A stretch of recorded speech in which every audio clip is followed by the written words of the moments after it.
NASA's secret Apollo 20 mission exposed. What they found on the moon's dark side will shock you. I shouldn't have remembered any of it. That was the point of the pills they gave us, the ones that tasted like chalk and wintergreen and came in vials with holes. They told me it was for the kind of anxiety that eyelid throb when a readout flatlines for 9 seconds and then returns like nothing. They called it I called it forgetting. I didn't realize how much had gone until a man I didn't know, gray suit, conference badge for a conference that didn't exist, handed me an inter-office envelope at a diner off NASA Road 1 and said, "You dropped this, Mike," then turned and left before I could say I hadn't. The envelope had a red stamp that read, "Return if not opened." That was cute, I thought. There wasn't an address to return it to. Inside was a reel of quarter-inch tape, the kind we used to spool for backup audio, and a single card with the sentence, "You were there, Mike. Remember." The handwriting was mine, or close enough to make the hair stand at the base of my skull. I held the card and counted the rays of sunlight crawling across the cracked laminate of my dining table until the angles changed and the room dimmed, and I realized I hadn't eaten. I put the tape on the old machine I'd gutted and rebuilt last winter when I couldn't sleep and needed my hands to do something other than tremble. The transport engaged with a sound that felt like holding your breath. The tape turned. Static ticked. Then a voice spoke that sounded like mine but carried a roughness I didn't recognize, as if the words had been pushed through a throat-healed wrong. "MOCR to CSM. Confirm suit integrity." A second voice, female, steady as a metronome. "Integrity nominal. Seals green across the board." The time code stuttered, jumped. A chorus of consoles, names drilled into me like prayers.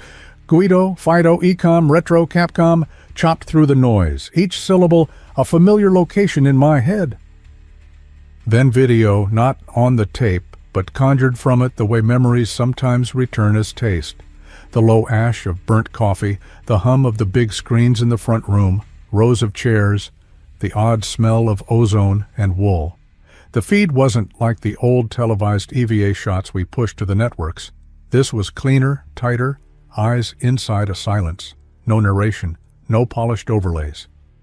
A rectangle of light scraped across a field of black dust and stone, and something else that refused to be either. The nearer the light, the more it revealed itself as glass and chitin and surface pitted.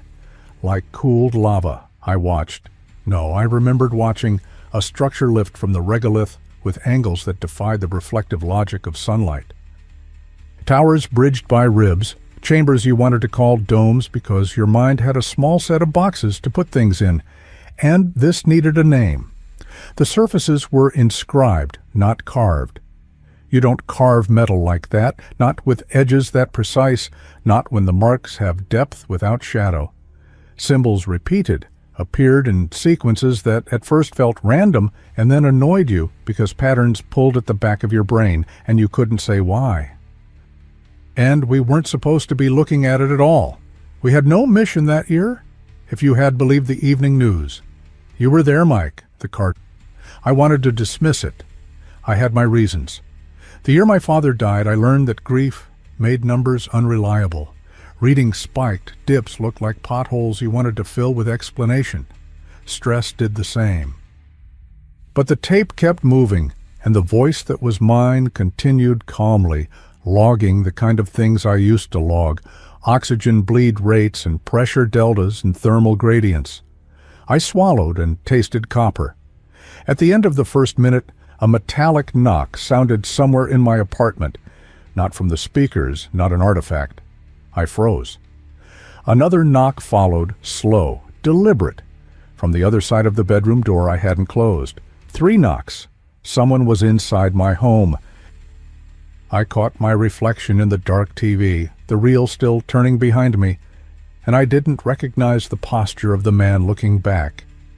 I had been a systems analyst at Mission Control, the way a tendon is part of an arm. Necessary, unnoticed, expected to complain only when it tore.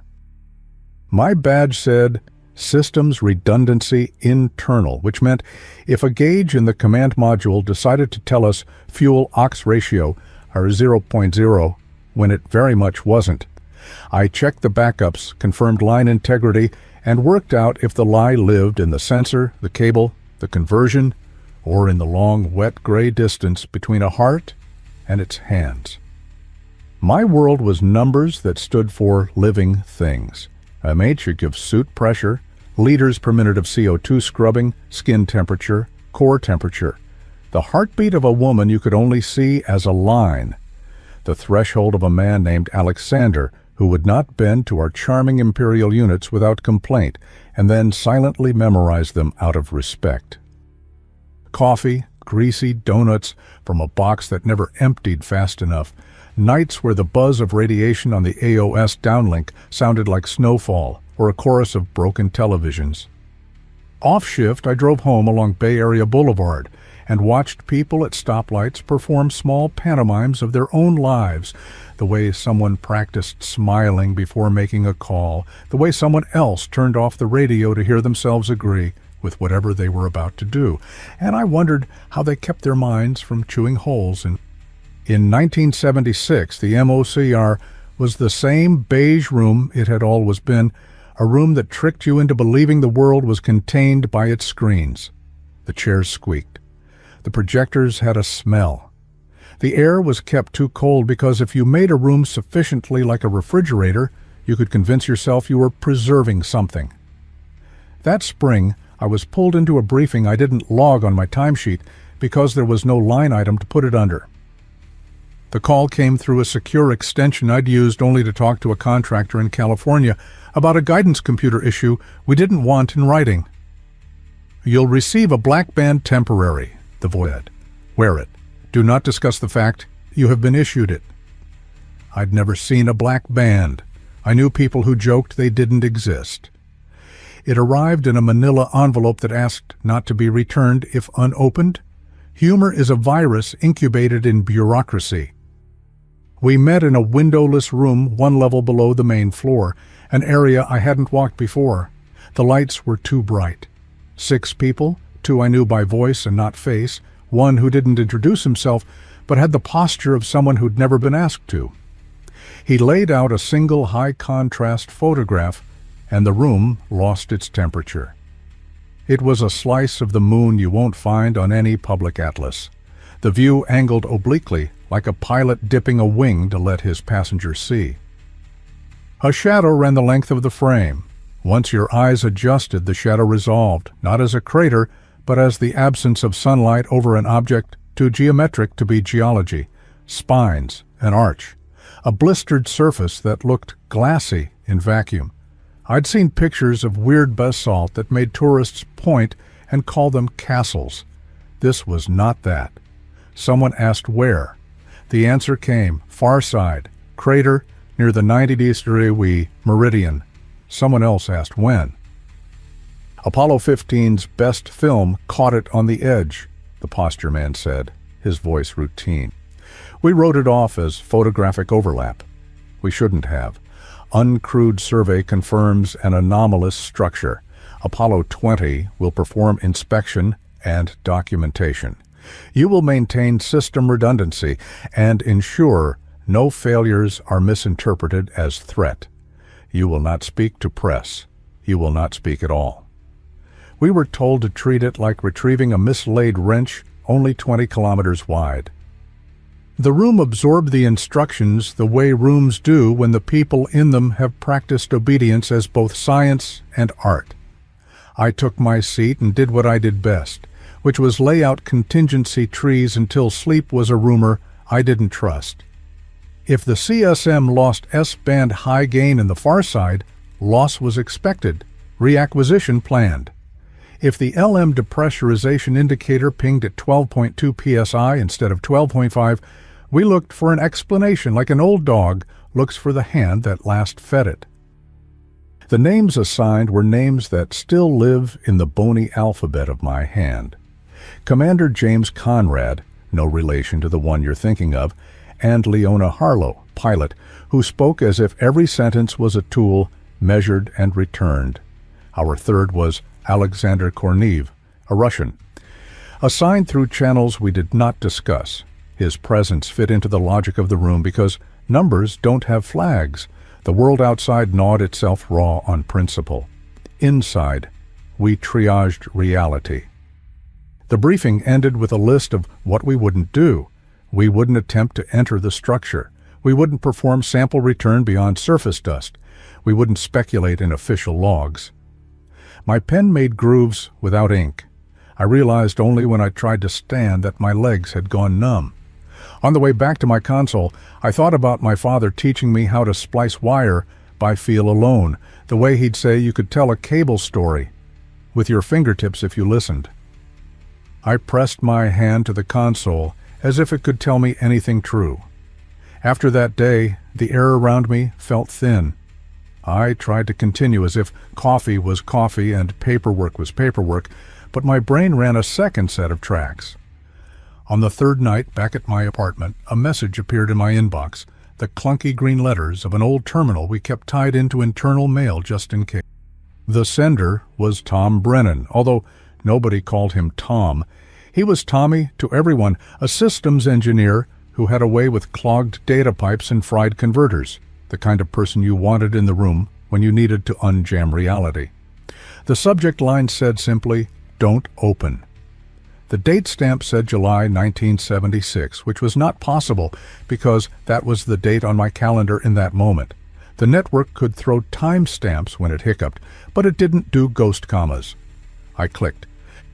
The message contained a single attachment and a line. "If I vanish, make sure you don't remember this." I sat there, my index finger hovering over a world I knew would split when it touched. Before I could, the terminal beeped, the attachment icon flickered, and the message collapsed into empty space. The subject remained, "Don't open." It glowed there like a wound, pulsing at the edge of my vision long after I shut the system down. The moon was a clock that refused to show its face. We watched her backsides, in drips, in arcs, in times we could predict with the confidence of mathematicians whose chalkboards were the size of the sky. Acquisition of signal, loss of signal, the sweet spot where packets slipped through and told us our machines were. Apollo 20 was launched in a quiet felt like a library where someone had cried earlier and now everyone was pretending they hadn't noticed. There were no watching parties, no commemorative sets of glasses in cereal boxes. The ascent data looked like numbers we'd seen before and clutched to like talismans. I sat at my station, the black band cutting into the skin of my wrist, and listened to my own breathing count down. Translunar injection came with the crisp joy of a calculation proven out. Harlow read checks with a voice that made math sound like affection, withheld for both our sakes. The module pitched, yawed, settled into the long path. The sun took its bite, and the earth slipped into the distance like a coin flicked into a deep well. We watched tiny jaw slots of telemetry update. We managed our anxieties by pretending we were surgeons and the patient under the field was a process, and not three people with handwritten letters in their lockers. On the third day, the far side came up like a slow wave. Loss came as planned. The room got quiet when the speakers stopped being real. That silence is a different specimen than the one you find alone in your kitchen at night. It's the silence of commitment. It's a bridge you step onto and trust not to sag in the middle. When AOS hit, we expected to hear voices again. Instead, the screen came alive with a video feed from a camera mounted on a hardpoint we hadn't used that way. The angle was close to the surface, low and skimming. Dust lifted. Stone didn't glint because it wasn't stone, not the way the Highlands know it. The structure filled the frame like a thought unfurling. I knew glass when I saw it hurt. These planes had that look, a layered translucence like the growth rings of a tree you could see through. The towers weren't towers in the traditional sense. They were spines, interconnected by ligaments of material that, on Earth, would have sagged under their own weight, and here sang their impossible song to the vacuum, with no need to explain themselves. The domes sat like half-closed eyes under frost.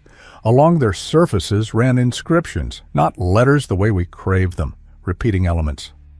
Radial symmetry in places, then a fracture of logic that made you want to call it decoration, until a piece of you that knows better whispered that dressing doesn't adhere that regularly to axes of stress.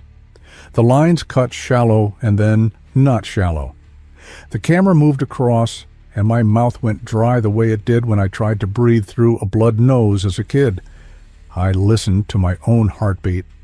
I felt the weight of the headsets on my ears. MOCR, we have the object in clear visual, Harlow said. And I thought I heard a measured inhale she didn't realize she had permitted. Holding at 300 meters, stabilized. The guidance overlay, private to us, mapped their intention. A loop, a pass, a photograph at every 10 degrees, a marker laid down for each feature that felt like a feature and not a trick of light. Conrad's voice followed, excited only if you knew him, which I did. He sounded like a man who had just found the word he'd been missing and was afraid to say it. Surface composition, unknown, does not read as basalt.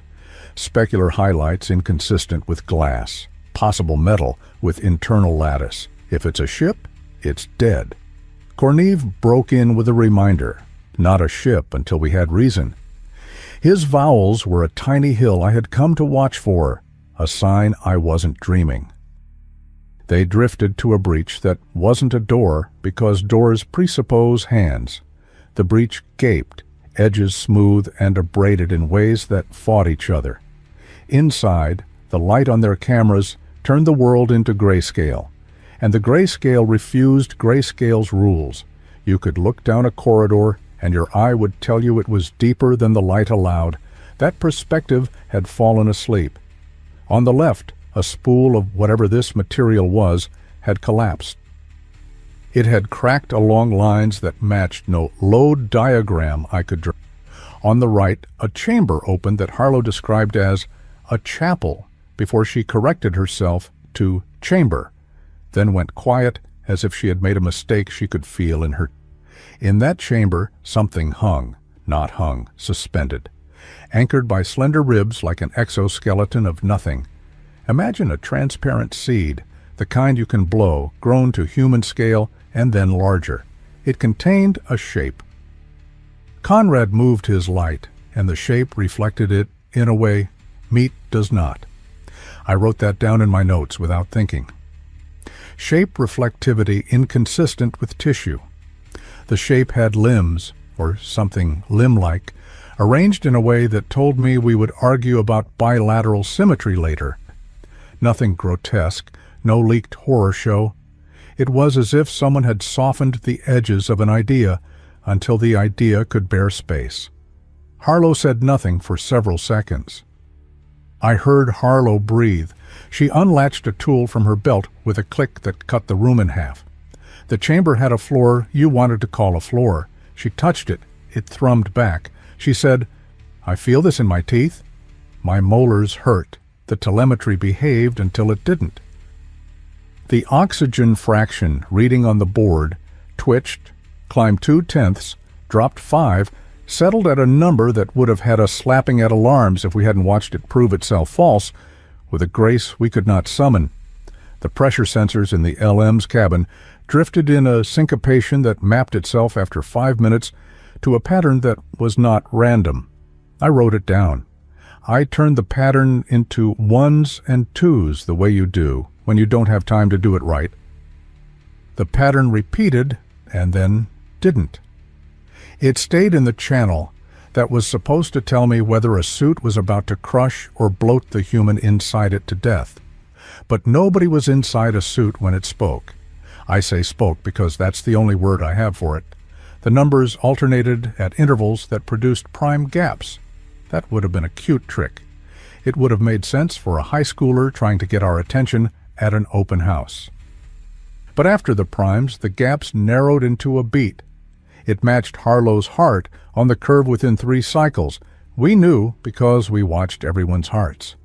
On the 4th, it fell slightly behind. On the fifth, the pressure refused to obey, as if embarrassed that a number could carry intention. Someone at another console hissed and took their finger off the talk button and said a name in a way that sounded like prayer. The room swelled to the size of a stadium and shrank to a ribcage, because that's what fear does when it wants you to pick. Inside the chamber, a fine dust lifted and settled. The shape in the transparent vessel remained still. Harlow asked for permission to approach. The words felt choreographed, rehearsed in training, while someone laughed and told her she'd never need them. Conrad gave the go. He added the clause you add when your hands are around something you don't understand. She drifted to the vessel, tether taut, like a diver, concluding that water would behave like water even if the lake had gone on strike. Her faceplate reflected inscrutable curves. Under her light, the shape inside took on the gentle quality of a thing that had once been called alive. I do not have a better phrase. If you have one, I will take it and carry it as long as you need me to. On the console in front of me, a sideband opened that nobody had asked for. It was like the time a baby monitor picks up your neighbor, dialing the rotary phone, an overheard percussive murmur that doesn't belong to you. A curve traced across the screen in pale green. The axis labels were my comfort. The curve was not. It wrote itself backwards. It condensed left to right while every graph I had ever loved grew the other way.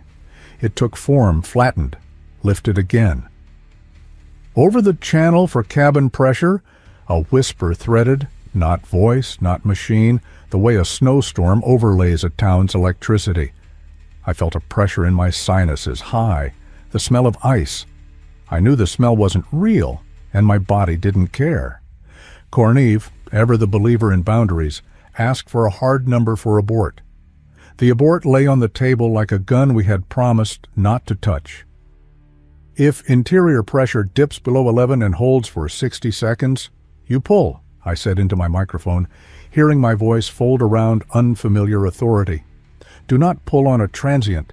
We need a sustained. I could feel eyes on me that the room had trained itself to deny. The number felt moral. Then the feed trembled. The pressure did not drop. The temperature inside the LM climbed a fraction that matched no exhaust signature.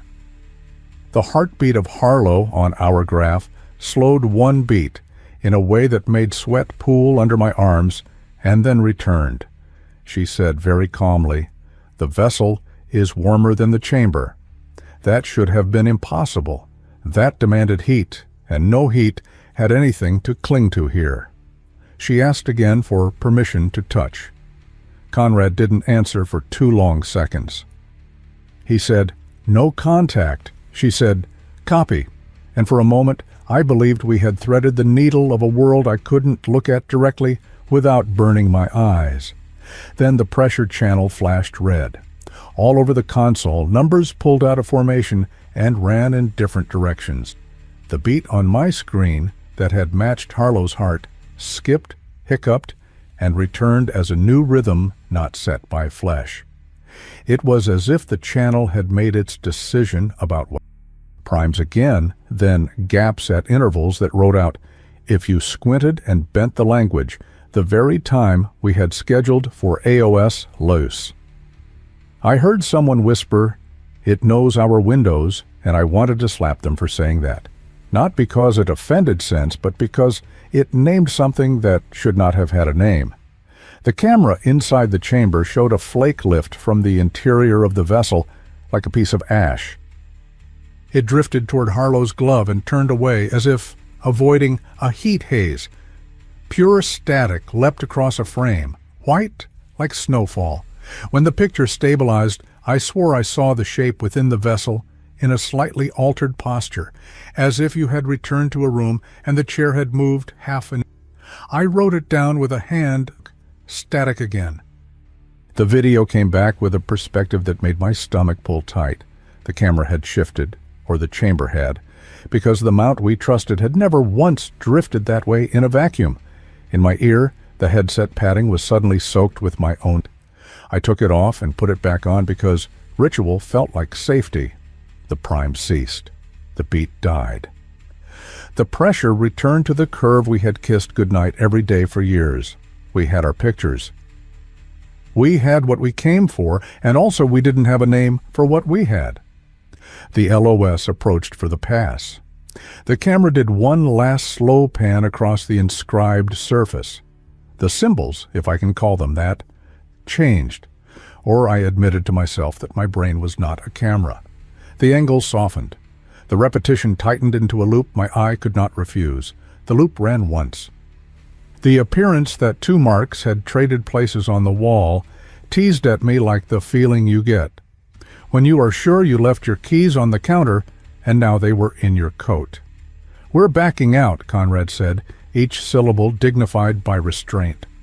We watched them leave the chamber with their tethers behaving like lines obeying geometry, and the feed fizzed, and the screen went gray, then black. Then a line crawled along the bottom from left to right. Not a glitch, not a reflection. A deliberate crawl like a text someone refuses to say out loud. It stopped at the right edge precisely as the clock read LOS. The room exhaled because that was what we had rehearsed to do. I exhaled with them, and then the console in front of me flashed a message that had never existed in any of our software builds. Hold fast. The letters were clean, the font a cousin of the one used in a manual I kept in my desk. Before I could blink, before I could call anyone else's attention to it, the message disappeared. The screens returned to their neutral waiting faces, and the room behaved as if none of that had occurred. My own heart took up a new rhythm I didn't like. I wrote "Hold fast" in my notebook and underlined it twice, and the paper felt thin, as if my pen had pressed through and carved the word into the desk beneath. The hairs on my arms stood. Those two words had been for me alone, I understood. I didn't like understanding that. After the debrief that wasn't called a debrief, after the senior voice on loop reminded us we had accomplished our objectives, we were pulled aside and told to hand over any notes we had made. "To compile the record," the man said, his shirt the same gray as his hair. I keep two notebooks when I don't trust a room. I handed him the one where I had written down safe things. I kept the other in my jacket and felt the paper's heat against my ribs. That wasn't courage. That was habit. The next day, a medical officer I had seen only in passing posted me to an evaluation no one asked me to sign. "You look tired," he said, and pulled the mercury sphygmomanometer's cuff too tight. I left with a bottle of tablets whose label was a cartoon of a moon with a smile. Trazodone would have been printed on any normal world. This label had "They'll help," he said, and I forgot his name as soon as the door clicked behind me. At my console, the logs that should have lived in the buffer were not there. A blank line doesn't alarm you if it is accounted for. These were not.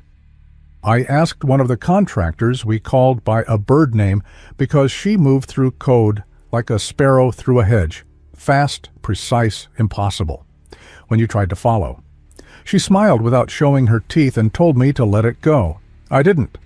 That night, I found the blank lines had multiplied. They climbed the logs like frost and left no pattern I could use to predict what would vanish next. I started waking up when my alarms weren't set. The dream was always the same.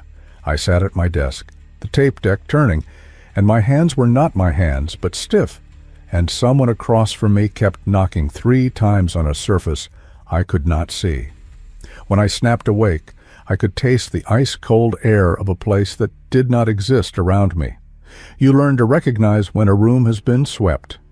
Papers that should be slightly askew stand at attention. Your chair's height is wrong. The dust line under your monitor changes character. I kept coming in early to catch them, whoever them was. The early became earlier. Once I found a man I had never seen sitting at my station, a security badge clipped at a peculiar angle because he wanted me to have to look twice. "Redundancy," he said, tapping the console. "You're the one who reads when the other one lies." It wasn't a question, but I answered anyway, because silence is an invitation if you don't set terms. He told me he used to write manuals for centrifuges, and did I know the rate at which humans misremember numerical sequences when deprived of sleep.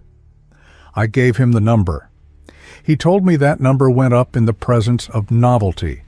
He stretched the word novelty as if it amused him. "Do you understand?" he asked. "Nobody has been sleeping or remembering well since you all looked at your art project." I wanted to tell him he had no right to call it that.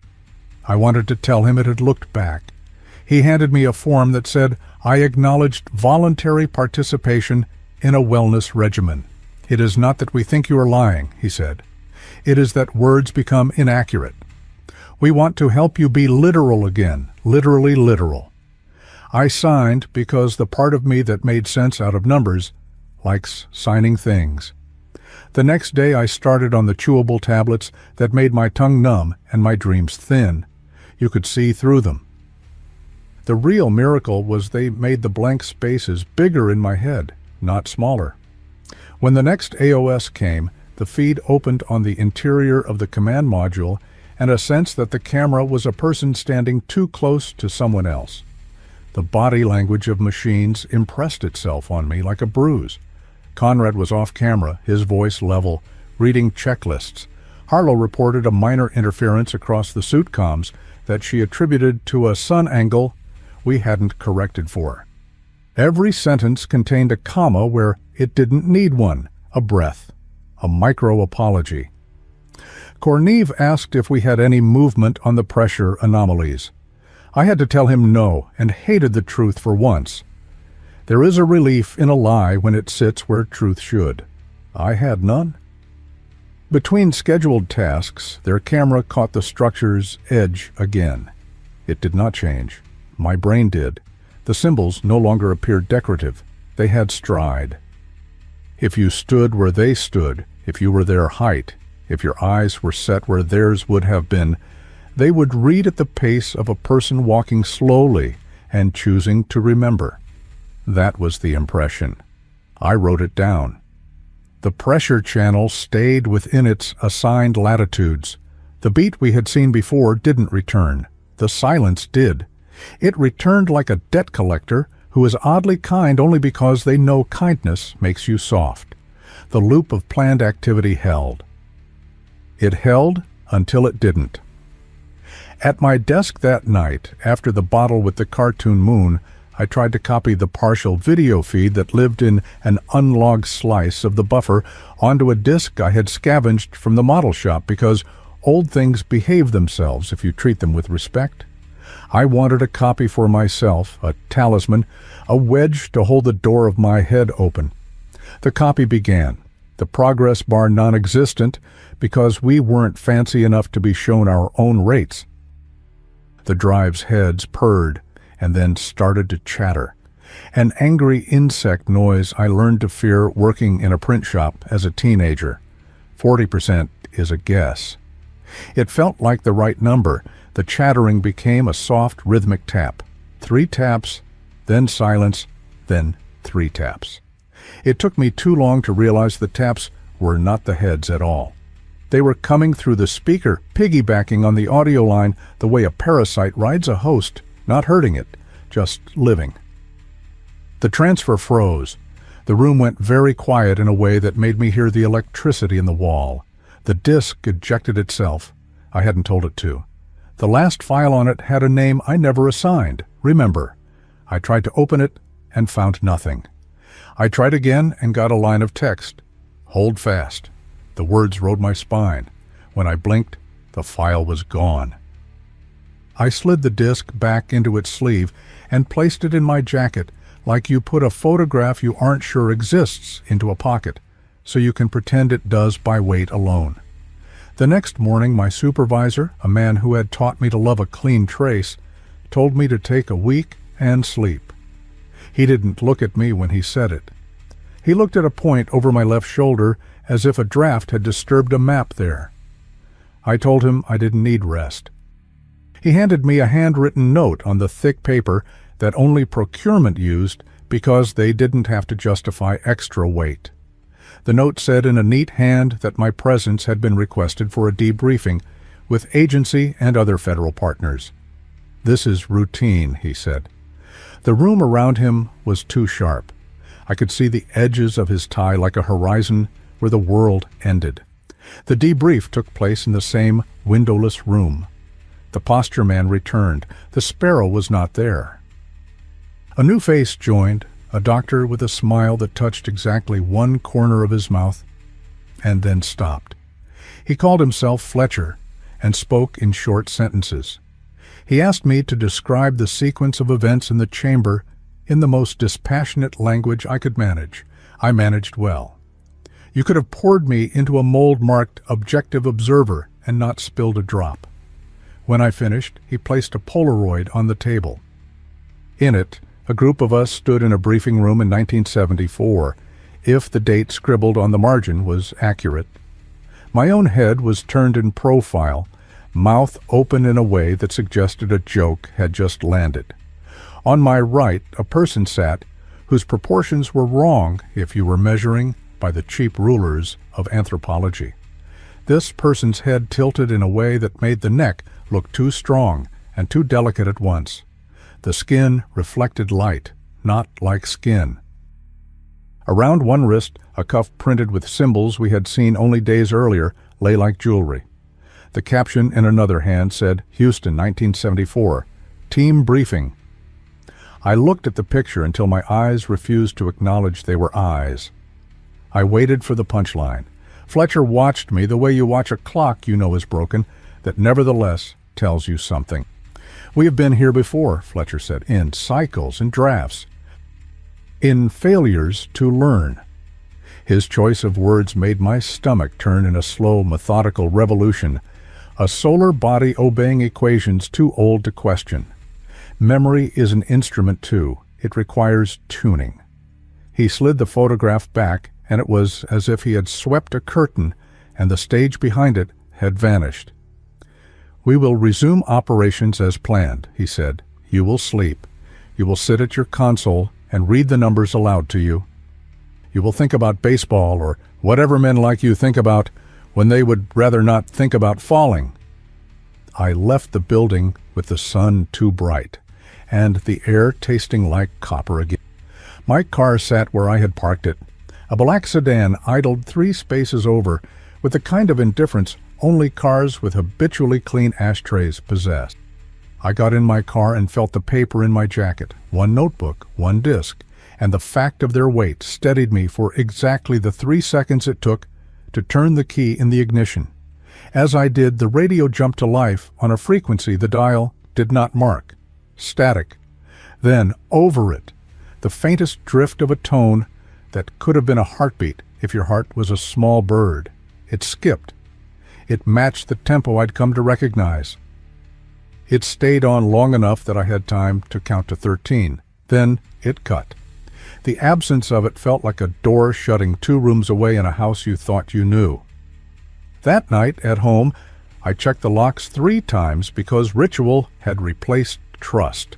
The tape deck on the table looked like a mouth waiting for me to feed it. I didn't. I stood and listened.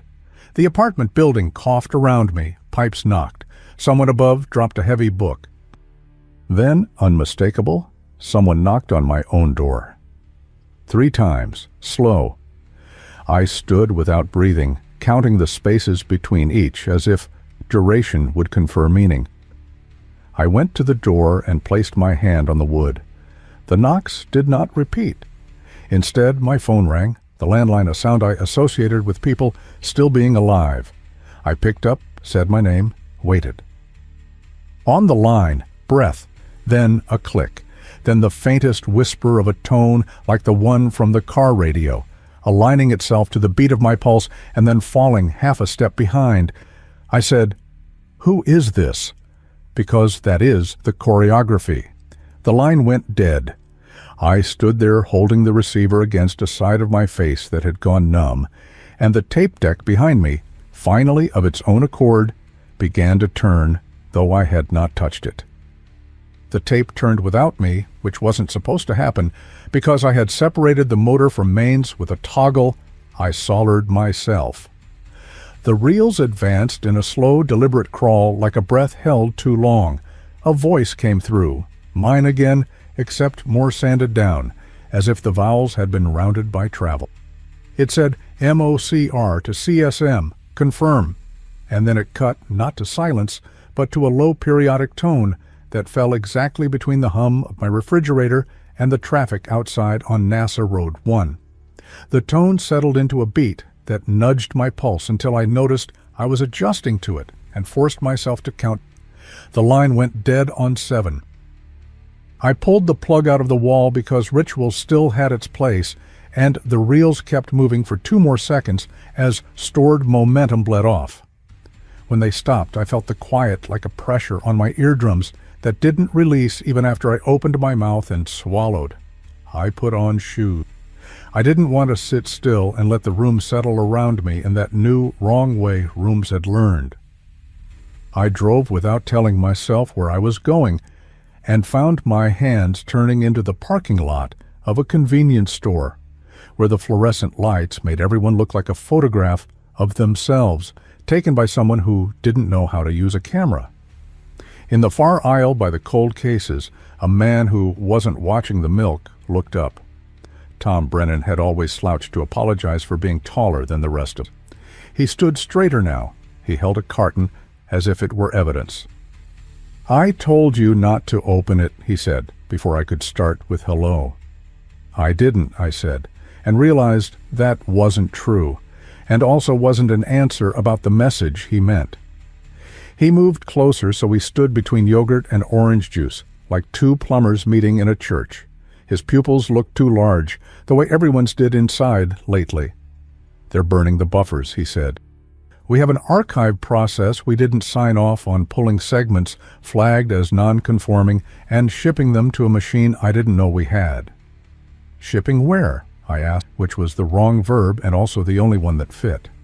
"Under Fletcher," he said, the name like a nail tapped lightly. "A directory that pre-existed the assignment of the name to the man." He kept his voice low in the way of someone who didn't want a night manager overhearing expressions like that. "And there's something else. The anomalies, pressure, temperature, they're not random. You know that. But they're not just a call. They're keyed. They respond to the way we attend to them." He told me he had fed the pressure oscillations into a stupid little filter he wrote to find repeating gaps. It came back with prime intervals and then a set that mirrored the pattern of Harlow's heart from 10 minutes earlier. That much I had felt and scribbled. The next set synced to the cadence of the count we were using for contingencies in the room, how Fletcher had told us to pace the abort. Reflex, behavioral sync. "It's like it was eavesdropping on our thinking," he said, embarrassed by the science fiction of it and angry at himself. "What do you want from me?" I said. I wanted him to tell me it was a miscalibrated sensor. I wanted an LRU we could yank and swap and send to a bench with a failure analysis form stapled to it that someone in a lab could solve. He looked past me at the glass doors, the way you look past an animal you don't want to startle. "I left something for," he said, "in an old locker in mechanical storage C, 3rd floor, wing. You still have the master key because you always like touching old things." He smiled then, briefly, the old way that The light above us flickered, and he glanced up as if a hand had brushed the top of his head. "Don't go alone," he added. And then he did the thing that happens in dreams when you turn to pick up a dropped screwdriver, and when you look back, the person you were speaking to is simply not occupying more. He didn't run. He didn't hurry. He was just gone between one blink and the next, out the door to the parking lot, and into a sedan I recognized for its unremarkableness. I didn't go to Mechanical C. I went back to my apartment and took the moon pills because the idea of sleep felt like a machine I could rebuild. The cartoon face smiled up at me from the label with the cheery indifference of a warning sign on a toy. The taste had a chemical sweetness I could recognize now as a brand, like a soda company might claim a tongue. The edges of the world went soft. The dream came immediately. It did not bring images, only the idea of being in the same chair as before with my hands, not mine, and a low tapping across a barrier 3 times, then 3 more, then a pause. The pause felt like an invitation, and a threat had agreed to share a table. I woke up to a line of light under my door that wasn't there when I lay down. When I moved to look, the line narrowed and then vanished, as if a foot had been pulled back to avoid detection. In the morning, I went into work early and found my chair at the wrong height again. On the console, a yellow sticky note in a round, careful hand I didn't recognize said, "Your meeting is moved up." The time was for 10 minutes from then. I went downstairs to the windowless room that taught you to think in 2 dimensions. The posture man sat with Fletcher, who had acquired paperwork around him like insulation. They asked me polite questions about my sleep. Fletcher watched my pupils with the interest a jeweler reserves for flaws you can't admit to buyers are there. "We're amending procedures," he said. "We're going to be more strict about chain of custody on all data. There are hobbyists on the ham bands picking up spurious emissions from our test rigs and making games out of it." "Radio people hear everything," I said. It came out like a compliment because I meant it. I didn't add that sometimes what they heard was us. "We'll be locking down internal mail as well," the posture man said, as if he had just remembered that mail existed. "No attachments, no external, no printed copies where they aren't signed for." When the meeting ended, Fletcher held up a small white packet between 2 fingers. "Supplement to your regimen," he said, "a memory stabilizer." On the packet, the word Nemo CEE had been printed in a font designed to look both friendly and clinical. It made me think of a company trying to dress up for getting in a lab coat. I slipped it into my pocket and didn't take it. The pocket warmed. I finally went to mechanical storage C at noon when most reasonable people ate. The corridor to the west wing had that stillness old buildings get when an original intention had been painted over too many times. The master key hung on my ring, worn smooth. The door gave. Inside, the room smelled like oil and naps. Gray metal lockers stood in squadrons. I found the one I had sometimes used to squirrel away the things that made me feel like a person when I needed to remember how to be one. The combination I had set 3 years earlier produced a small, humiliating spree of hesitation before my fingers found their way. Inside, taped to the back, was a plastic pouch with the NASA property tag half peeled. It contained a 9-track reel and a folded page of graph paper with a symbol drawn in the firm hand of an engineer who didn't sketch unless he meant it.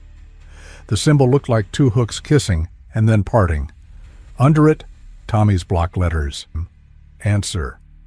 Footsteps sounded in the hall, not a dock worker's cadence. I held my breath out of reflex the way. A knuckle tapped a locker door 3 over from mine, 3 taps, then a quiet as if whoever owned the knuckle was adjusting their grip on the moment. A hand appeared around the metal edge of my open door. It held a badge at face height. The badge didn't say anything other than a name and an authority, even if it didn't spell them out. U.S. Department of something that decides. "Mr. Carpenter," the voice said. "Please step away from the locker."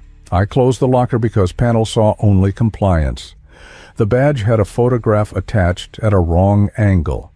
My brain had always trusted angles too much. The man wore the sorts of clothes men wear when they do not wish to leave a trace in memory. "We're doing a walkthrough," he said, with a voice that liked to be mistaken for friendly. "Couple of questions, then you can get back to your, what do you call it, numbers." He gestured with an empty palm as if the room were a dog that needed reassurance, and the gesture drove me to hate him gently, which I knew was a trick of my wiring and not his intention. They took me not to the windowless room that pretended it was neutral ground, but to a new space that had been assembled in a hurry, the kind of hurry that comes with a budget. A conference table had been dragged in from somewhere nicer. A wall had been painted, not to make it look clean, but to make it smell recently cleaned. There was a rectangular space where a picture had hung for a while and then been moved. "We need your help," the badge man said. "We think someone with access has been making unauthorized copies of sensitive material." "What material?" I asked, not because I didn't know, but because it was the kind of question that added a minute to a meeting. He said imagery, then telemetry, then contextual, and the stacking of those words told me the order of the things they feared losing. Fletcher sat in the corner and pretended to be an observer. I told them what I tell everyone when they ask me something that demands more than I can safely give, that the problem is always in the interface, and if you want honesty out of a line, then you need to clean the pins and reseat the connector and stop shouting at the wire because the wire doesn't care. The badge man said he appreciated my candor and then asked to see my notebook. I gave him the wrong one because I'm predictable that way. He flipped through pages where I had written down real things with a falseness that would pass to anyone who wanted to believe me. He gave it back and smiled a gram's worth of respect that meant nothing. When they released me, the building felt taller. I went home through the kinds of back streets that soothe, then avoided my apartment because I could feel the room waiting with its newly acquired memory. I drove instead to a 2-story house in a subdivision that had been named after trees that grew nowhere near it. The porch light clicked on as I pulled up. I had called ahead. Nina Park opened the door before I could knock. She had been attached to us as a contractor for a different project that was really the same project with a different shape. Her actual title read Computational Linguist, which in other times would have looked like a phrase from a book about the future. She used to teach classes to professors who disliked her certainty. I liked her certainty. She valued patterns the way I did. She had resisted me when I first asked her to look at the pressure anomalies. I won't do numerology for bored men, she had said. I hadn't asked her this time. She had sent me a postcard with a line from a paper that shouldn't have been published about machines that learn to predict human motion by listening to the way we breathe. The card had arrived before I asked. I took off my shoes at her door because people who draw grammar trees on napkins with pens in 2 colors deserve respect. We sat at her table with a pattern Tommy had labeled not prime. She didn't speak for several minutes, which was how I knew she was actually working. Then she said, "It's not base 10. I waited, glad to have something concrete to plant in. It goes in tens until it doesn't. Then it slides, like a wheelchair across tile when you hit grout." She looked up at me, and in her face I saw something I didn't want to see there, an irritation that had given way to fear. "If you treat the dips and rises as punctuation instead of counts," she said carefully, "it writes something like a prosody, not a code. Imagine hearing someone speak through a wall. You don't get words, you get cadence. That's what this is. Hello, slow. We hear you breathing." "Is this a window?" "Is this a window?" I repeated, not as a question, but because my mouth wanted to test the words against the shape of my. She handed me back my own paper as if the page were a hot pan. We tried to get clever with it. That was both our nature. We played it at different speeds through a small speaker connected to a radio scanner that had been counting air for years. We notched frequencies. We mapped the punctuation to syllable stress and then hated ourselves for pretending the unknown would behave like us. She told me she had dreamed of a city once, long before I had walked her into this. The city had a seam running through it like a healed cut. People there walked as if they had agreed to live on the softest part of their feet. She laughed at herself, and then grew serious at the speed of a switch. "I received an email yesterday," she said, "from someone at your building who died 2 years ago." She turned her screen toward me. On it, a message that began with a friendly preface about meeting again after too long. The name in the Ephraim field belonged to a man who had a heart attack in a stairwell and had been memorialized in coffee cups and tired toasts. The date stamp was today at Oroth 3:11. The last line read, "Hold fast." The font was our internal font. The clipping around the letters, the way they sat on the lines, was the deviation our printers had carried since a maintenance man misaligned the drum by 0.5 millimeter in 1973. I forwarded the message to my private address so that I would not have to trust it to live only on her machine. The forward bounced. The error returned in a language our system didn't admit it spoke. Then the original vanished while we watched, the way a photograph left too long in the sun leaches out from the edges until all that's left is a suggestion. She closed the laptop gently and put her palm on its lid as if to soothe it. That night, because I had nowhere else to take my fear, I drove to the motel near the old antenna farm where ham operators laced the air with their abbreviations. The manager gave me a room with the door that opened to the parking lot. I brought a small transceiver I had bought in a fit of wanting to be a different person and set it on the counter near the hand-washing basin. I tuned to a frequency that sat quiet most nights. I keyed up, said, K5WGP, do you read? Because I knew Walt Greer liked to keep his gear hot and would answer even if the call came in the middle of the night. Walt's voice came back, a little hoarse, glad to have an excuse to be awake. I told him I had a packet to send that sounded like nothing but should be recorded. He didn't ask questions because he understood that curiosity can be a bladed instrument. I began the transfer. The laptop's progress indicator appeared, an insult in the form of a percentage, and climbed with a stubborn steadiness that got me to breathe again. 40%, 50, 70. Walt called that the levels at his end were fine. I said, copy, and watched the bar advance. At 99, the screen froze. The motel's air conditioner clicked, and the room's single lamp flickered in a way that made the vibe of it not quaint. The transceiver gave a small, spattered cough. Walt's voice cut out mid-syllable. Into the gap, a tone identical to the one that had made itself comfortable in my apartment came through, except now it wasn't a simple pulse. It modulated. It shifted exactly when my eyes moved, or rather, it felt as if it did. I knew that was impossible, and I knew 1,000 impossible things which were once impossible, until a date attached to them.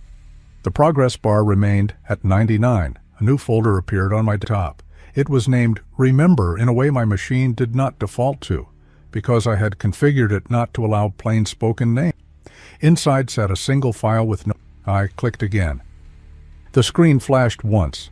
A single frame of video opened. The command module interior skewed because the camera wasn't sure what up was, and in the lower right you could see a human shoulder slumped against a harness. The image sharpened with a patience that felt unkind. Behind the shoulder, in the narrow space between equipment racks, a figure stood. It had arms at its sides, elongated by the camera. Its head took shape as the pixels resolved, elongated, but not cartoonishly. No bubble. It stood without a suit, skin reflecting instrument light like a careful surface. As the pixels drew the eyes, the frame collapsed into gray. The file disappeared. Walt came back saying he had lost me at 99 and had I meant to They killed it, I said, before I could stop myself. What's that? Walt asked. The way people say, what's that, when they know what they heard and need you to save them from belonging to it. I told him it was nothing, and we said goodnight with that odd cordiality men use when they have shared something they will never discuss. The next morning, while I shoved clothes into a bag to make the appearance of a life in motion, my hotel phone rang. Those phones did not ring except in movies. I picked up. A recorded voice told me the card on file had been declined. I told the recorded voice it might consider becoming real someday. The voice repeated its line. In the background, beneath its cheerful cadence, the tone ran again, softer than everything else. I hung up and ran my hand over my face, and felt a place near my left ear where the skin felt too thin, as if the mask of me were starting to wear down. I drove to work on autopilot and found the main gate closed with a sign that said, "Access by appointment only." That had never applied to me. It did now. A guard I had known for 10 years looked at me and then at a clipboard with no names on it and told me he was sorry. He was, and also he wasn't. He was doing the job. I turned around and parked in a lot where repair crews left their trucks and walked in the back way. I knew the paths that locals know when a place is their neighborhood. I entered through a door that had a broken hinge and into a hallway that had no cameras because no one had thought. Tommy's locker was empty when I checked it again. The plastic pouch was gone. In its place, someone had taped a sheet, torn from a manual about safety in low-oxygen environments. An anonymous hand had circled a line that said, "Do not attempt to speak if you cannot breathe." Below it, in red, a handwriting I did recognize had added, "or do." The LM cabin was a lesson in economy. Any video from inside it turned your chest into a smaller container. The palletized slots and webbing strapped everything to a geometry that made sense on schematics and cramped on a screen. 3 crew members in there made the room feel like a joke you weren't sure you were permitted to laugh at. The clip I saw, my stolen single frame called back into a longer story, was not supposed to exist in any environment I could access. I saw it because when systems get angry, they shed. They shed into the places that old men like me keep because we don't trust wipes. We don't trust upgrades. We trust the way degaussed metal remembers if you hold it right. The report on paper that had been substituted for Tommy's pouch, the safety line, and the red scrawl told me 2 things. It told me Tommy had been close enough to touch my habits. It told me someone else had too. I wasn't the only person cocking the hatch on the side door of the beast. Maybe we were cornered, but the beast still needed to breathe. I took the manual page home and taped it to the underside of my table like a teenager hiding a photograph he didn't earn. Then Fletcher called me. It wasn't a summons. It was a private call on a line he shouldn't have had. "We need to talk off book," he said. There was a fatigue in his voice that hadn't been there, a crumble at the edges of the sentences the way bread dries. We met that night in a hospital cafeteria where nobody lunches at midnight except the people who clean up and the people who cannot sleep because someone they love has begun leaving them. He wore no badge. He sat with his hands folded like a person waiting for a prayer he wasn't sure he deserved. "You think I'm the villain," he said without ceremony. "I'm not. I'm the plug. I keep water from entering a place where there is still fire." He didn't blink for a full count of 5. Apollo 20 was not an inspection, he admitted. We say things to ourselves to make us brave. The city, call it that, even if it does not like being called that, responds to attention. We needed to know the shape of its response. We needed to know if it could learn us. "Why learn us?" I asked, and tasted metal on the way up from my tongue to my "Because we learned it first," he said, and reached into his jacket and removed a photograph, not the Polaroid from before, but a paper print older than both of us. It showed a field, then a set of structures that were too deliberate to be barns and too spare to be monuments. Men in suits with their hands in their pockets stood in front of them like ants before a sundial. He said, 1947. He let the number sit between us. We've been trying to format the problem since then. He used the word format like a verb only an engineer would use in mixed company. He told me we had talked to it, or one of them, or the space where language and intention may spill into one another. The problem, he said, is that we're too forgetful. Memory is a patch, he said. We write over. We needed a cohort who would forget on command and return to baseline. He lifted his chin slightly, the way a man offers his own throat as proof that he is not asking you for something he wouldn't give. We built Mnemosine because we needed a tuning fork. You did memory experiments on us so you could talk to the wall, I said. I knew that I sounded like a man losing his equilibrium and tried to find the center of my chair again. You volunteered, he said, which was the sort of true that stains. Your signature is on the forms. You wanted to stop remembering certain kinds of pain. We noticed that people who could be trained to lay down and lift up memory blocks were better at not contaminating signals with themselves. They made cleaner. The entity, call it that again, because it is easier to digest simple nouns even when they do not fit, does not love the clutter of us. The figure behind Conrad, I said. What was that? He swallowed, and for the first time since I had met him, I believed that he owned a throat. An envoy, he said, or a mirror. We don't know whether what you saw was a person or a memory of one we were asked to hold. The breathing in the cabin changed when the vessel was moved. The pressure patterns became grammar. Harlow's heart rate fell into a call and response path. You call it failure. We call it speech. And we controlled nothing after that except how much you all would remember. I tried to imagine the LM as a mouth, the CM as a set of teeth, the hull humming in phonetics. I tried to imagine the pressure channel as a voice, not a failure.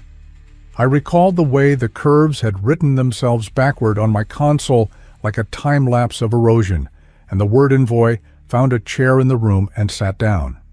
What about the spin, I asked. The final tape, the figure rising behind the commander, no suit, no screen between him and the lack of air. He looked at his folded hands. There are two versions, he said. In one, the spin is a defense against us, seeing the handshake so we cannot mimic it. In another, the spin is a rejection. The envoy decides we are not ready to host and attempts to leave, and the module fights with the physics of that decision. In both cases, we lost the thread. We were taught to, or we taught ourselves. He slid an envelope toward me. Inside sat photocopies of logs that had not been written by any of us, but by auditors with white gloves. They documented a transfer during AOS where an unscheduled downlink opened on a frequency we didn't own and did not search, because you don't search for a river crossing your desert until you are thirsty.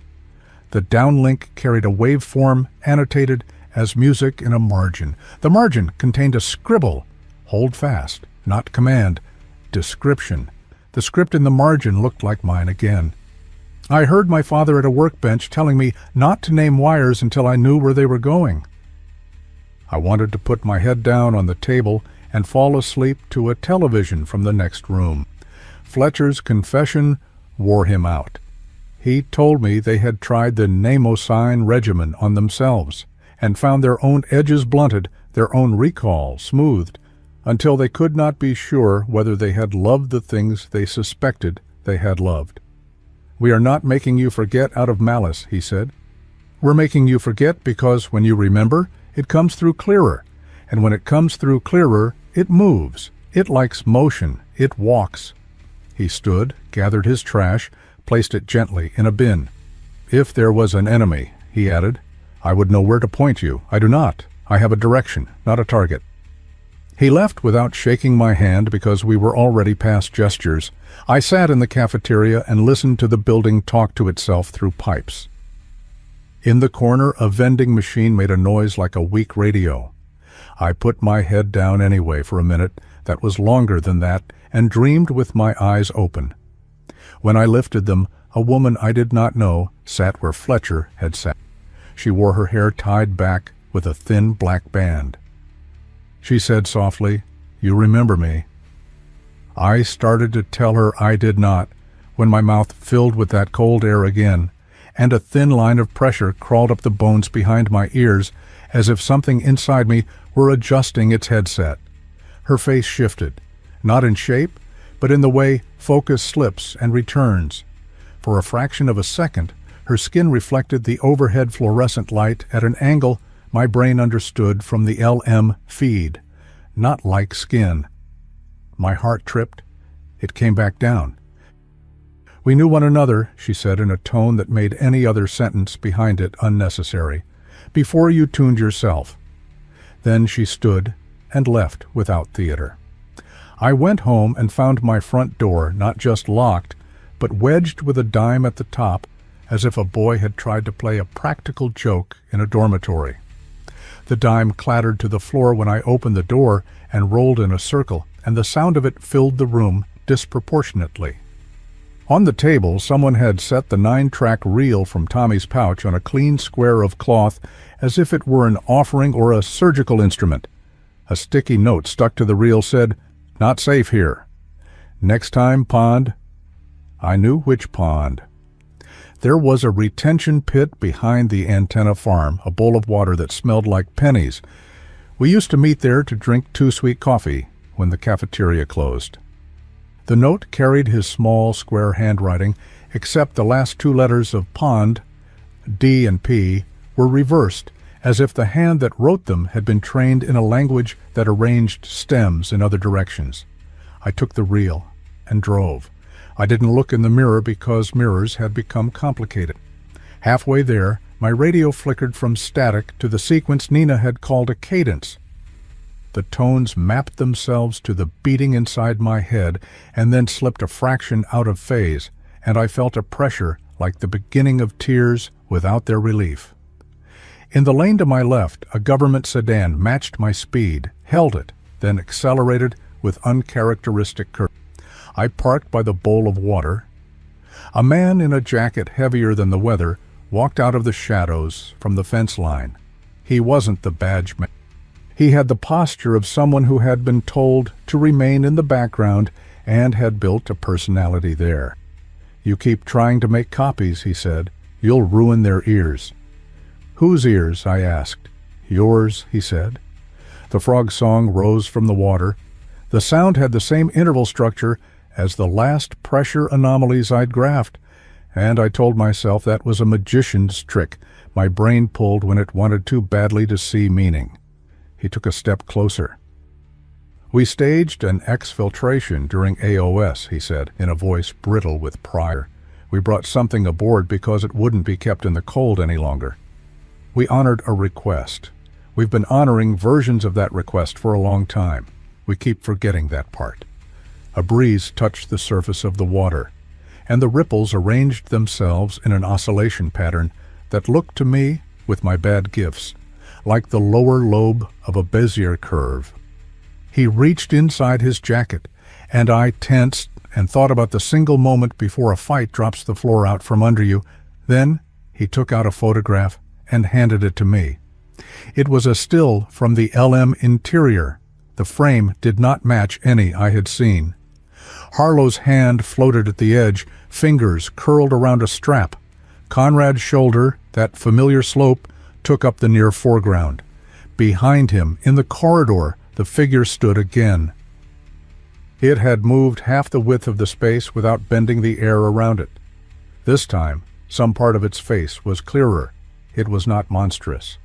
It was close enough to us that my ache for classification rose, and had nowhere to go. A set of marks ran along its jawline like an accidental necklace. The marks matched, not perfectly but stubbornly, the symbol Tommy had drawn, two hooks meeting, then parting. The man said, "We keep deciding it is a threat because deciding that absolves us of responsibility." But it came to talk. "You know that, in your bone. That's why you can't sleep." He took the photograph back as if it hurt to hold it. "You want to send the truth to men with call signs," he said. "You want to set it free because keeping it makes you feel complicit. But you are a better jailer than you know. Your memory does the work on your behalf. You will forget next week, and then you will forget that you ever tried to remember, and then you will become clean again. And because you are good, you will sit down and take the pills and call it medicine." He turned and walked toward the fence with a speed that looked like fear. I stood by the water until my legs told me to move. The frog song shifted key. I counted the intervals, and they were prime until they were not. The mission ended the way machines end when they have been asked to do the one thing they were not written to do, with grace to a point, and then with an ugly refusal to follow choreography. The official report, heavily redacted, heavily anemic, recorded an unscheduled attitude excursion in the command module and a loss of stable platform that forced the crew to expend RCS fuel to regain control. The unofficial memory that lived in rooms like mine and shifted when you tried to pin it told a slightly different tilt. The transfer of the vessel to the LM changed the pressure grammar. The LM's cabin began to speak in the cadence Nina had predicted. We placed the vessel in a position that would let us see it. It refused to sit like cargo. It insisted on acting like a guest. The last good chunk of downlink I saw, a composite that came to me in fragments through back channels that no longer exist except inside men who retired and learned to take walks after dinner, showed Harlow strapped in, her face set in that calm that made me love her without ever needing to attach that. Corneve was at her shoulder, one hand not touching her but committed to the idea of touch, the way an electrician knows when a circuit has the tiniest residual hum. Conrad read steps. The camera jittered as if the mounting point had developed an opinion. The lights in the panel made a silent song. Then, as if an unseen hand had closed a switch, a figure lifted itself into the frame from below the console. It was the figure, the envoy, the person, the memory. I had begun to understand that my word choice was a confession more than a description. The skin did not frost. The eyes did not. Science fiction had lied to me. It stood, and the world did not scream at it. The pressure did not plunge.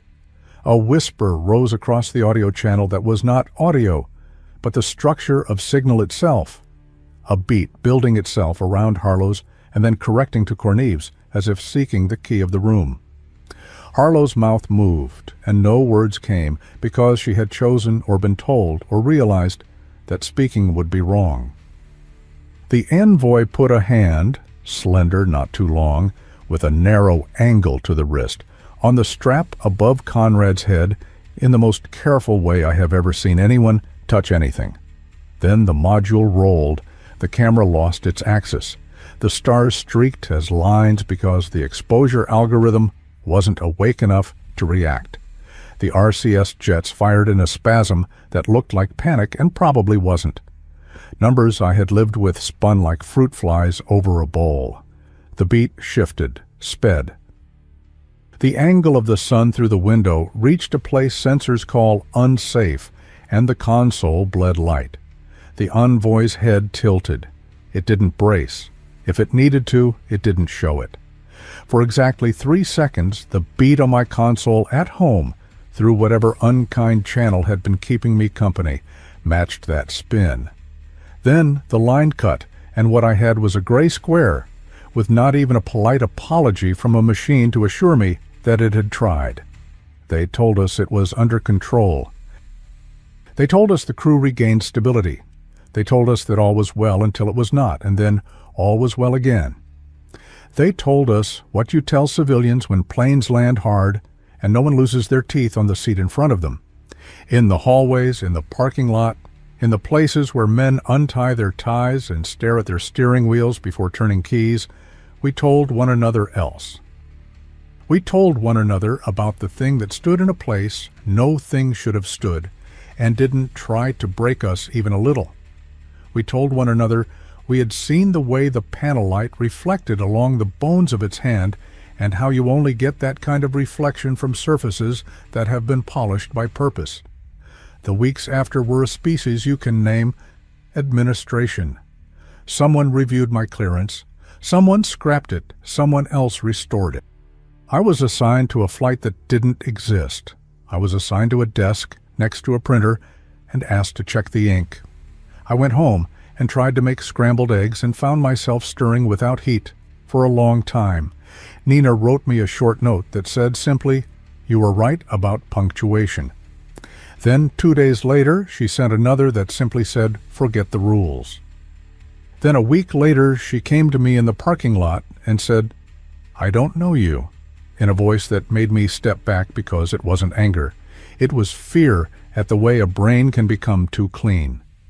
She held my sleeve for a moment as if to anchor herself and then let go, like a good student performing a release technique in a class. I took the Namocine one night because I had a headache that had replayed itself for 3 days, and I had begun to suspect the content of the thought beneath it. The pills tasted like wintergreen and snow. I slept, and when I woke up, the paper I had taped under my table with the manual safety line had fallen to the floor. I picked it up. The red scrawl, or dew, had bled like an old injury. The thought beneath my headache sharpened to a clear image. The back of my own head, and the reflectance of a panel in the LM, a wide-angle distortion that made me look like I was bending, and behind me, not in front, a shadow not mine, adjusting to be more like me. I made coffee and poured it down the sink. I put my hand on the tape deck and it started to turn before I pushed the button. On the tape, the sideband that had sometimes whispered was a little louder. It filled the room. Then it slid half a step out. Hello. And the sound of my voice was wrong. It wasn't alien. It was as if I had recorded myself and then played it back at a sample rate that didn't quite match the record rate. Fletcher would have called it a mismatch. I called it a door not set in its jam. I received mail without return addresses. Inside the envelopes lay index cards with symbols drawn in a steady hand, the hooks, the loops, the meeting and parting. Sometimes they were inked so close to the edge of the card that a piece sliced off, as if the idea of containment didn't please whoever had licked the stamp. Once a card arrived with a photograph stuck to it with cheap library paste. The photograph showed the inside of Mission Control from the back row, the way only people who have stood there would recognize. My own had appeared in the lower left. The commentary on the card in pencil said, "Before the tune, you laughed." I turned the photo over and there, in small letters, someone had written, "Hold fast," not as an order, but as a sentence that described a state. I placed the photo inside a book about electronics and set the book on a shelf. And then, later, when I went to find it, the book wasn't where it should be, not exactly. It had shifted one place right, and the book it displaced had tucked itself neatly under it, like a child allowed to sleep under a table at a party. Walt from the ham bands called to tell me someone with my voice had checked into the net the previous evening and said a string of numbers that made Walt's head hurt. They were just numbers, he said, but I felt like I should have said, "I was sorry," after. He laughed, because that was what men do when they break a plate and nobody cries. "Was that you?" he asked. I told him I had been asleep and in my dream I had been counting. He said, "That'll do." And then he said, "You take care." And his voice bent around that last word in a way I associated with my father when he had taught me about insulation. Tommy didn't return. Perhaps he went to a farm upstate. Perhaps he was in a room with Fletcher speaking Qatari to a wall. Perhaps he had done the smart thing and opened a small shop near a beach that doesn't decay easily. Nina told me she was moving across the country and then sent me a postcard with a picture of a bridge on it, and on the back she had written the hooks and the loops and nothing else. A week later, I found the same postcard in my front door's jamb with the word window added in my handwriting. I compared the letters to other letters of mine. The curves matched. The force did not. I could not keep my pen from digging into paper anymore. It was as if I had begun writing as if gravity were different. There were days I went into work and my badge opened nothing. I would stand in the atrium and watch young men with haircuts fitted to the new decade talk about payload integration and feel like a photograph of a man pasted into a newer calendar. Fletcher would appear sometimes at the edge of my vision and then not approach, as if an agreement had been reached that I was to be allowed to decay without it. Once he sat next to me on a bench outside, where the breeze carried the smell of cut grass and someone burning a sandwich. He didn't look at me. He said, "If they ask you to go again, you will." And I said nothing because the truth of it embarrassed me. He rose, and before he walked away, he said, "I remembered my daughter's birthday without having to look at a calendar this year." His voice carried both guilt and relief. I told him that. He shook his head and said, "It makes me dangerous," and left me holding my hands as if I had been given something fragile and did not know where to set it down. I kept the 9-track reel in the freezer because someone once told me that plasticky things like to be cold. I didn't attempt to play it. I would take it out sometimes and run the pad of my thumb along the edge, feeling the raised seam where tape meets air. I knew I was supposed to bury it, or better, to leave it on a bus. I didn't. It felt like abandoning a cat. One night the power went out on my block, the freezer thawed, the tape warmed. In the dark, the room breathed like a sleeping animal. I lit a candle because men from my father's generation treated open flame with respect. The candle's flame bled a little sideways. On the wall, the shadow of my head had company. It took me 3 beats to understand that the second shadow was only the candle jumping against a small draft, but in those 3 beats my heart remapped itself to a new chart. When the power fumbled back, the radio on my kitchen counter turned itself onto a dead frequency and then tuned, with an accuracy no physical dial in my apartment possessed, to the tone that had found me so many times. It was quieter than before. It and I moved into phase without me trying. We sat there for a long time together, matching. Sometimes I walked at night, and the world felt tuned a little softer, as if my footsteps produced not sound, but a pressure that someone else could read. I passed an alley, and in it, a man stood very still. When he saw me, he lifted his hand in a small salute that had no country in it. He had a scar along his jaw, like a line of punctuation. The scar matched the mark I had seen on the envoy in the LM. He lowered his hand and slipped back into the shadow the way a person pulls a curtain when a baby is sleeping. I had to fill out a form at my doctor's office. New insurance, new checkboxes. One question asked if I had experienced any changes in hearing. I checked no. The next asked if I had experienced any changes in voice. I paused. I wrote in the margin, "My voice sometimes sounds like me, but slowed. Friends do not notice." The doctor glanced at the form and did not comment on my note. He asked me to say, "Ah," and I did. He put a tongue depressor in my mouth, and the wood tasted like something that had spent time near a place where water is held away from air. He flicked at the light, peered in, and said, "Looks fine." And I nodded, and let him continue to believe his oath meant what he wanted it to. I tried to tell the truth here. The truth is that sometimes I felt triumphant, as if I had held a secret that proved I was not small. That feeling recedes quickly, leaving behind the more honest one, that I was a tiny, happy gear in a machine older and kinder than we had suspected, and I had been given the privilege to forget most of the time.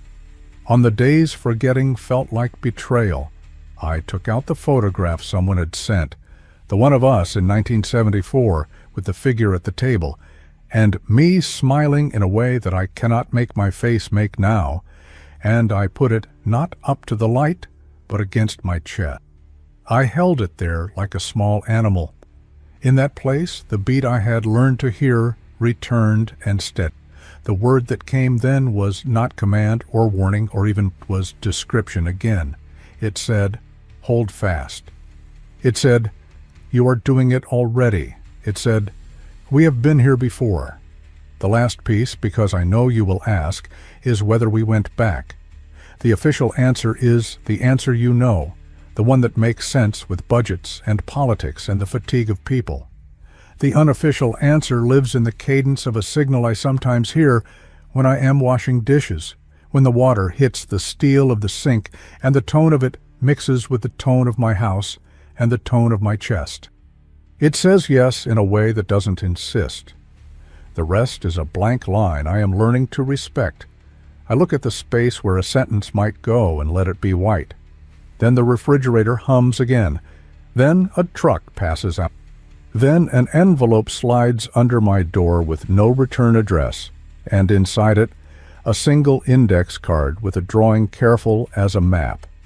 And I think about walking into a room where the air does no one any particular favors, and I think about a hand placed gently on a strap above a friend's head, and I do not decide anything. I wait for the rhythm to find the pace of my breath, and when it does, I try not to make a sound. Thanks for staying with me to the end of this story. You're on DR. Vortex. where cosmic mysteries and psychological sci-fi live. If you're into tales like this, hit subscribe, ring the bell so you never miss a new transmission, and drop a comment telling me where you're watching from. If the unknown is your thing, give this video a like and share it with someone who loves a good mind bender. See you in the next one.